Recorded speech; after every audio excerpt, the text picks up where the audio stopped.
Example 4. Alarm overrides via measured value. Welcome to the fourth example of applications for solar protection actuators. This time the topic is overriding by direct evaluation of the underlying analog signals. In this training unit, you will learn which analog signals can be processed, in which cases this makes sense, and how to set the parameters using the solar protection actuator N543 as an example. Instead of the binary alarms, which are already preset via a threshold value decision in the sensor, for example in a weather central, it is sometimes more sensible or even necessary to set these thresholds directly in the actuator.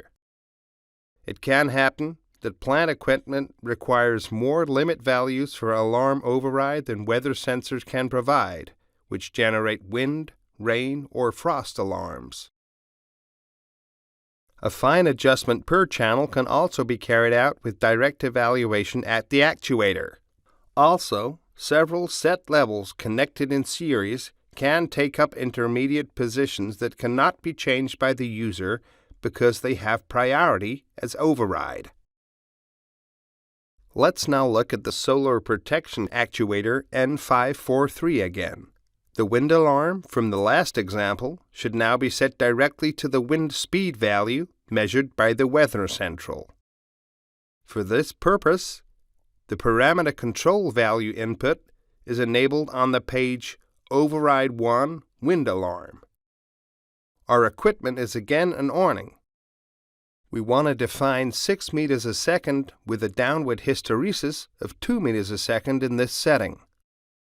If we open the list of possible data point types for this, it becomes clear that they are all analog values, from 8-bit to 4-byte.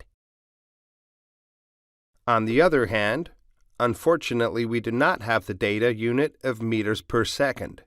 However, this is not a problem, because the data point types represented here are only placeholders of a class of equivalent types. Instead of meters per second, temperature 2-byte floating point can be used. We enter the value 6 to trigger and the value 4 to reset the alarm. Fractional values are also possible, by entering a decimal point if required.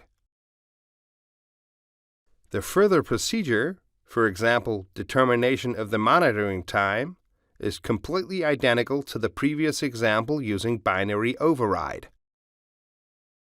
Please also note the following.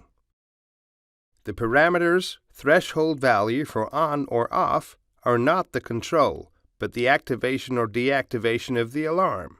If the measured value requires an inverted activation, which is the case for example with a frost alarm, this must be set in the invert override input parameter.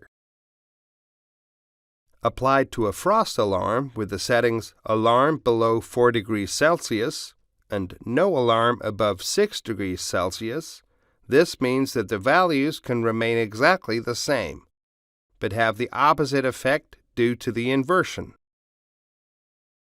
What should happen to the channel in each case can be set below as already shown. Finally, it should be noted that the monitoring function should also be active here. In this case, it must correspond to the cyclic transmission of the value measured by the weather station.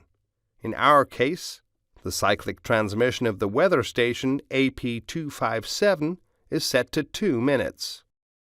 The monitoring time of the override can thus be set to 4.5 minutes. We are again at the end of this training module. You now know which value options the control value input offers and how to parameterize it correctly for the most important applications.